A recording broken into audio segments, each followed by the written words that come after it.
বর্তমান সময়ে ছোট বড় সব ধরনের প্রতিষ্ঠানের জন্যই ওয়েবসাইট অত্যন্ত গুরুত্বপূর্ণ হয়ে দাঁড়িয়েছে। কারণ আমরা চাইলেই আমাদের প্রতিষ্ঠানের সকল কার্যক্রম, পণ্য বা সেবাগুলো ওয়েবসাইটের মাধ্যমে মানুষের নিকট সহজেই তুলে ধরতে পারি। তাছাড়াও বর্তমান সময়ের স্মার্ট এবং ইউনিক পরিচয়ের জন্য ওয়েবসাইটের বিকল্প নেই। তো অনেকে ভাবছেন ফেসবুক পেজ বা সোশ্যাল মিডিয়া প্রোফাইল বা পেজই তো এনাফ। প্রকৃতপক্ষে ফেসবুক পেজ বা এরকম প্রোফাইলগুলো যেমন facebook.com/omuk.official এটা কিন্তু মনে রাখার মতন এবং খুব একটা বোধগম্য না। জাস্ট এটা আপনার ফেসবুকে আপনার একটা পরিচয়, কিন্তু আপনার নিজস্ব কোনো ইউনিক আলাদা পরিচয় নেই। আবার দেখা যায় সোশ্যাল মিডিয়া প্রোফাইলগুলো যে কোনো সময় আপনার ওইখান থেকে যদি ব্যান করে দেয় বা কোনো একটা সমস্যা হয়, তখন কিন্তু আপনি বিপদে পড়ে যাবেন। আপনার বিজনেসে কিন্তু একটা ব্যাড ইফেক্ট করবে, যেটা আপনার ওয়েবসাইটের ক্ষেত্রে আপনাকে ব্যান করার মতো কেউই নেই।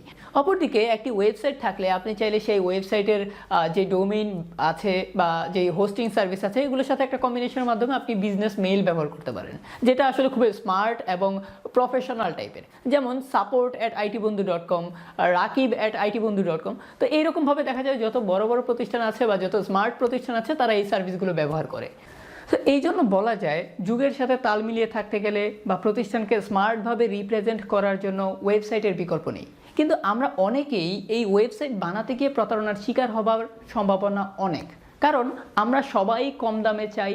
বর্তমানে সময় অনেক প্রতিষ্ঠান আছে, আমরা যেটা জানি না যে আমরা আসলে কোথা থেকে চুজ করব, সার্ভিসগুলো নেওয়ার ক্ষেত্রে কোন বিষয়গুলো খেয়াল করতে হবে। আজকে আমি এমন কিছু বিষয় শেয়ার করব যেগুলো না জানলে হয়তোবা আপনি ওয়েবসাইট বানাতে গিয়ে প্রতারণার শিকার হতে পারেন। যখন কোনো একজন ব্যক্তি অথবা কোনো প্রতিষ্ঠানকে একটি ওয়েবসাইট বানানোর কাজ দেওয়া হয়, তখন পুরো কাজটা 3টি ভাগে ভাগ হয়ে যায়। প্রথম ভাগ হচ্ছে ডোমেইন নাম রেজিস্ট্রেশন করা। কোনো একটি ওয়েবসাইট বানাতে গেলে সর্বপ্রথম ওই ওয়েবসাইটের কোন ঠিকানা হবে এটা রেজিস্ট্রেশন করে নিতে হয়।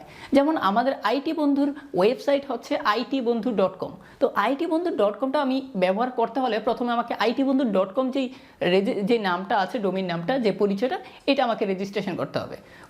সেই ক্ষেত্রে ডোমেইন নাম যেটা ইউনিক আছে, যেটা কেউ অন্য কেউ ব্যবহার করেনি, এমন কোনো একটি ডোমেইন নাম নির্দিষ্ট একটি ফি এর মাধ্যমে রেজিস্ট্রেশন করতে পারবো।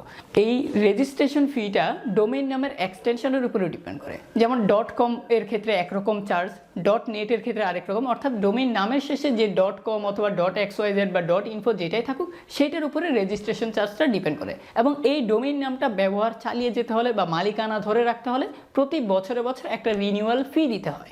এই টাকা আদান প্রদান বা এই সার্ভিসটা আসলে আপনার সার্ভিস প্রোভাইডারের সাথে আর আপনার সাথে সম্পর্কিত। একটি ওয়েবসাইট বানাতে গেলে দ্বিতীয়ত ওয়েব হোস্টিং সেবা নিতে হবে। আপনি আপনার ওয়েবসাইটে যে কন্টেন্টগুলো রাখবেন, যে কন্টেন্টগুলো আপনি প্রদর্শন করবেন, সেগুলো এই ওয়েব হোস্টিং সেবার মাধ্যমে একটি অনলাইন সার্ভারে আপনি রেখে সেটা আপনি ব্যবহার করতে পারবেন, আপনার ওয়েবসাইটে প্রদর্শন করতে পারবেন। অর্থাৎ ওয়েবসাইটে শো করতে হলে, ওয়েবসাইটটা যদি লাইভ করতে হয়, যেখানে আপনি বিভিন্ন কিছু শো করবেন, সেটা লেখা হোক, ইমেজ হোক, ভিডিও হোক, সেটার জন্য ওয়েব হোস্টিং সার্ভিস নিতে হবে। এবং এই ওয়েব হোস্টিং সার্ভিসটাও আপনি প্রতি মাসে অথবা প্রতি বছরে একটা নির্দিষ্ট পরিমাণ ফি দিয়ে কন্টিনিউ করতে হবে। অর্থাৎ যতদিন পর্যন্ত আপনার এই ডোমেইন নাম এবং ওয়েব হোস্টিং অ্যাক্টিভ আছে, ততদিন পর্যন্ত আপনি আপনার ওয়েবসাইটে কিছু না কিছু শো করতে পারবেন। কোনো কারণে ডোমেইন নাম যদি আপনার ইনঅ্যাক্টিভ হয়ে যায়, এটা যদি এক্সপায়ার হয়ে যায়, অথবা ওয়েব হোস্টিং যদি আপনার দেখা যায় কোনো কারণে টার্মিনেট করে দেওয়া হয়, বন্ধ করে দেওয়া হয়, এই সেবাটা আপনার ওয়েবসাইটে আর ঢোকা যাবে না। তৃতীয় যে বিষয়টা, সেটা হচ্ছে কোডিং বা ওয়েবসাইট ডিজাইন অ্যান্ড ডেভেলপমেন্ট।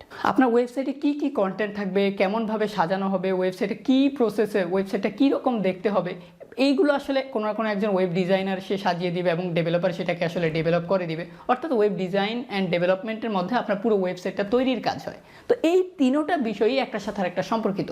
তিনটা বিষয়ের মধ্যে যদি কোনো একটা বিষয় যদি ঝামেলা হয়, কোনো একটা বিষয় যদি প্রবলেম হয়, পুরো ওয়েবসাইটটা কিন্তু বন্ধ থাকে। তো এই ওয়েবসাইট বানাতে গিয়ে বা এই ওয়েবসাইট বানানোর পর যে জালিয়াতিগুলো হয়, এগুলোর মধ্যে সবচেয়ে বড় একটা জালিয়াতি হচ্ছে ডোমেইন নাম নিয়ে।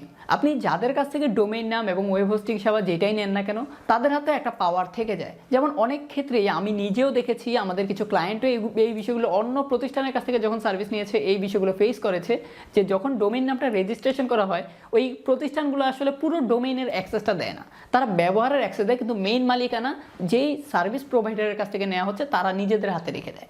তখন কি হয়, আপনি ধরেন একটা প্রতিষ্ঠানের নামে, আপনার নিজের প্রতিষ্ঠানের নামে ডোমেইন নাম রেজিস্ট্রেশন করেছেন, ওয়েব হোস্টিং নিয়েছেন এবং এটা ব্যবহার করছেন। নির্দিষ্ট একটা সময় পর আপনার ডোমেইন নামটা অন্য কারো পছন্দ হয়েছে, দেখা যায় তারা ওই প্রতিষ্ঠানের কাছে এই ডোমেইন নামটা বিক্রি করে দিয়েছে একটা বড় একটা দামে, সেটা বাংলাদেশে হোক বা দেশের বাইরে হোক। তো এই জন্য ডোমেইন নাম আর ওয়েব হোস্টিংটা যেহেতু একবারে পার্মানেন্ট সেবা, একটা লাইফ টাইম আপনাকে নিতেই হবে, এটা কোনো প্রোডাক্ট না। এই জন্য এই ক্ষেত্রে ডোমেইন নাম রেজিস্ট্রেশন ওয়েব হোস্টিংয়ের ক্ষেত্রে ভালো প্রতিষ্ঠান, বিশ্বস্ত প্রতিষ্ঠান ছাড়া নেওয়ার কোনো সুযোগ নাই। আপনি এই জন্য যখন কোনো একজনকে আপনি যদি কাজ দেন, ভালো করে যাচাই বাছাই করে নেবেন যে আসলে কোথা থেকে ডোমেইনটা রেজিস্ট্রেশন করা হচ্ছে, যেই প্রতিষ্ঠান থেকে এই ডোমেইন রেজিস্ট্রেশনের সার্ভিসটা নেওয়া হচ্ছে তারা কতটুকু বিশ্বস্ত, আসলেই তাদের লিগ্যাল কোনো এন্টিটি আছে কিনা, তাদের কাছ থেকে ভবিষ্যতে সাপোর্ট পাবেন কিনা। আর ওয়েবসাইট বানানোর ক্ষেত্রে যে একটা সমস্যা হয়, বাংলাদেশে অনেকেই আছে যে ওয়েবসাইট বানিয়ে দেয় কিন্তু ওয়েবসাইটটা সিএমএস দিয়ে বানিয়ে দেয়, যেমন সেটা ওয়ার্ডপ্রেস হতে পারে বা জুমলা হতে পারে, অন্য কিছু হতে পারে। সেই ক্ষেত্রে ক্র্যাক থিমগুলো ব্যবহার করা হয়, অর্থাৎ আপনাকে ওয়েবসাইট বানিয়ে দেবে কিন্তু সে ওয়েবসাইট বানানোর জন্য যে কোডগুলো ব্যবহার করে সেগুলো দেখা যায় সে বিভিন্ন মার্কেট প্লেস থেকে না নিয়ে, পেইড না নিয়ে, সে বিভিন্ন জায়গা থেকে সার্চ দিয়ে ক্র্যাক থিম নামায়, সে কোনো রকম ইনস্টল করে আপনাকে বুঝিয়ে দেয়। সেই ক্ষেত্রে সমস্যাটা যেটা হয়, নির্দিষ্ট একটা টাইম পর গিয়ে আপনার ওয়েবসাইটে স্প্যামিংগুলো দেখা যায়। তো সেই ক্ষেত্রে বিভিন্ন অ্যাডাল্ট কন্টেন্ট, বিভিন্ন উল্টাপাল্টা ভিডিও বা অডিও বা টেক্সট, এগুলো আসলে ওয়েবসাইটে প্রদর্শিত হয় এবং তখন নিজের কোম্পানির আরও দেখা যায় বদনাম হয়, আরও হ্যারাসমেন্টে থাকতে হয়। তো এই জন্য ওয়েবসাইট বানানোর ক্ষেত্রেও বিশ্বস্ত প্রতিষ্ঠান ছাড়া পছন্দের কোনো সুযোগ নেই। কারণ আপনি সেই প্রতিষ্ঠানের কাছ থেকে টাকা দিয়ে বা ওই ব্যক্তির কাছ থেকে টাকা দিয়ে ওয়েবসাইট বুঝে নিয়েছেন, নির্দিষ্ট কয়েক মাস পর বা 1 বছর পর আপনি দেখবেন ওয়েবসাইটে উল্টাপাল্টা বিষয় হচ্ছে, তখন কিন্তু আপনি তাকে খুঁজেও পাবেন না, সে তো আপনাকে সারা জীবন সার্ভিস দিবে না। এটা খুবই স্বাভাবিক হিসাব।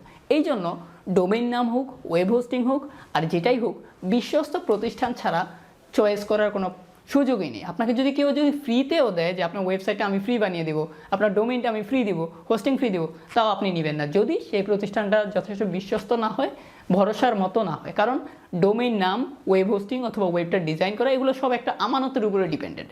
এখানে আসলে আপনি সব কিছু হুবহু পাই টু পাই যে বুঝে নেবেন এরকম না, কারণ এটা সেবা। ওয়েবসাইট বানানোর ক্ষেত্রে ভালো প্রতিষ্ঠান তো খুঁজবেন, কিন্তু ভালো প্রতিষ্ঠান খুঁজে ওই যে 1000 টাকায় বা 2000 টাকায় পুরো ওয়েবসাইট বানিয়ে নেবেন, এই আশা কিন্তু ভুলেও করবেন না। অর্থাৎ আপনাকে মাথায় রাখতে হবে, ওয়েবসাইট বা আইটি সলিউশনের ক্ষেত্রে কোনো রকম কৃপণতা করা যাবে না। এখানে যতটুকু পারা যায় নেগোশিয়েট করে একটু ভালো সেবার জন্য একটু ভালো টাকা খরচ করা লাগতে পারে। এতক্ষণ যে বিষয়গুলো বললাম নিঃস্বার্থভাবে আপনাদেরকে দেখা যায় কিছু বিষয় জানানোর জন্য, এই বিষয়গুলো সম্পর্কে অ্যাওয়ার করা, বেসিক নলেজটা দেওয়ার জন্য বললাম। এখন একটু নিজেদের কিছুটা প্রমোশন করা উচিত, যেহেতু আমরাও খারাপ কোনো কোম্পানি না। আইটি বন্ধু লিমিটেড বাংলাদেশ সরকার কর্তৃক অনুমোদিত এবং রেজিস্টার্ড একটি প্রাইভেট লিমিটেড কোম্পানি, যেটা দীর্ঘ সময় ধরে দেশি বিদেশি বিভিন্ন প্রতিষ্ঠানকে এবং বিভিন্ন ব্যক্তিকে আইটি সাপোর্ট দিয়ে আসছে। আলহামদুলিল্লাহ, ইতোমধ্যে আমাদের অনেক অ্যাক্টর বা দেখা যায় অনেক বিশ্বস্ত প্রতিষ্ঠান, অনেক বড় ওয়েল নোন অর্গানাইজেশনও আমাদের সাপোর্ট নিচ্ছে। সেই ক্ষেত্রে আপনার যদি ডোমেইন নাম রেজিস্ট্রেশন, ওয়েব হোস্টিং বা website development, app development, management system সহ অন্যান্য যদি কোনো আইটি সেবা লাগে, আপনি আইটি বন্ধু লিমিটেডকে আপনার বিশ্বস্ত সহযোগী হিসাবে বেছে নিতে পারেন। আপনি যদি ভালো মানের জন্য, ভালো সেবার জন্য বিশ্বস্ত কোনো প্রতিষ্ঠান খুঁজেন এবং ভরসা করার মতো কোনো প্রতিষ্ঠান খুঁজেন, তাহলে আইটি বন্ধু লিমিটেডের সেবা নেওয়ার জন্য আপনাকে আমি স্বাগত জানাচ্ছি। আমাদের সাথে যোগাযোগ করতে পারেন আমাদের হটলাইন নাম্বারের মাধ্যমে এবং আমাদের ওয়েবসাইটে ভিজিট করে আমাদের সার্ভিসগুলো সম্পর্কে কিছুটা জানতে পারেন।